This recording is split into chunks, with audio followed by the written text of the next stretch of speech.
우렁이 색시 금성출판사. 옛날 어느 마을에 한 젊은이가 혼자 농사를 지으며 살았습니다. 어느 날 젊은이는 밭을 갈다가 무심코 혼잣말을 하였습니다. 이 밭에서 곡식을 거두어 누구하고 먹고 살지? 그러자 어디선지 예쁜 여자의 말소리가 들려왔습니다. 걱정일랑 마세요. 저와 더불어 먹고 살면 되지 않겠어요? 아무도 없는 곳에서 여자의 목소리가 들리더니 참 이상한 일이 아닐 수 없었습니다. 젊은이는 같은 말을 다시 해보았습니다. 또 예쁜 여자의 목소리만 들릴 뿐 보이는 것이라곤 우렁이 한 마리밖에 없었습니다. 저를 댁에 데려가 물 항아리에 넣어주세요. 부탁드립니다. 우렁이가 간절히 말했습니다. 젊은이는 우렁이 말대로 하였습니다. 이튿날 아침 젊은이가 밥을 지으려고 부엌에 나갔더니 맛있게 차려진 밥상이 있지 않겠어요? 참으로 이상한 일이로군. 이런 일이 매일 계속되었습니다. 젊은이는 밖에 숨어 부엌을 엿보았습니다. 우렁이가 물 항아리에서 기어 나오더니 금세 예쁜 색시로 변하는 게 아니에요. 예쁜 색시는 청소도 하고 또 빨래와 바느질도 하였습니다.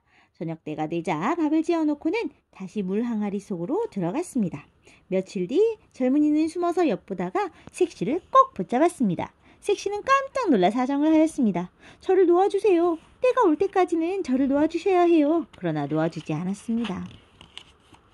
예쁜 색시는 젊은이 아내가 되어 행복하게 살았습니다. 하루는 임금님이 행차를 나왔다가 이 마을에 들렀습니다.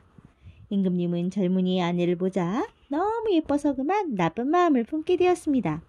임금님은 색시에게 명령하였습니다. 너의 남편을 어서 당장 이리로 데리고 오너라. 젊은이가 임금님 앞에 불려왔습니다. 임금님은 사내에서 나무배기 시합을 하자고 하였습니다. 내가 이기면 나라의 절반을 내게 주고 내가 이기면 내 아내를 데리고 가겠노라. 젊은이는 걱정이 되었습니다. 임금님은 부하가 많아 나무를 쉽게 벨 수 있지만 젊은이는 혼자입니다. 그러나 아내는 태어났습니다. 이쁜 아내는 편지를 한 장 써서 반지에 메어주며 말하였습니다. 이걸 바닷물 속에 던져 넣으세요. 그러면 저희 아버님을 만나뵐 수가 있어요. 젊은이는 곧 바다로 가서 반지에 매단 편지를 물속으로 던졌습니다. 그러자 바닷물이 쫙 갈라지며 길이 생겨났습니다. 젊은이는 그 길로 걸어갔습니다. 한참 가니까 눈부시게 으리으리한 용궁이 나타났습니다.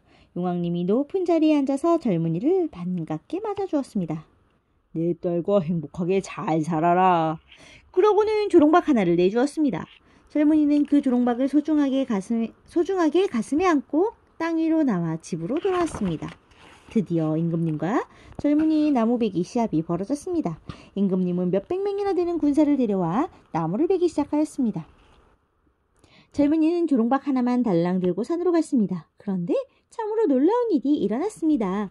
조롱박 속에서 갑자기 난쟁이들이 손에 도끼를 들고 수없이 나오는 게 아니에요. 난쟁이들은 얼마 안 지나 젊은이 몫의 나무를 다 베어놓고는 도로 조롱박 속으로 들어갔습니다. 그런데 임금님 편에서는 많은 군사들이 땀을 뻘뻘 흘리며 쉬지 않고 나무를 베었으나 나무를 다 베려면 아직도 한참이 걸려야 했습니다.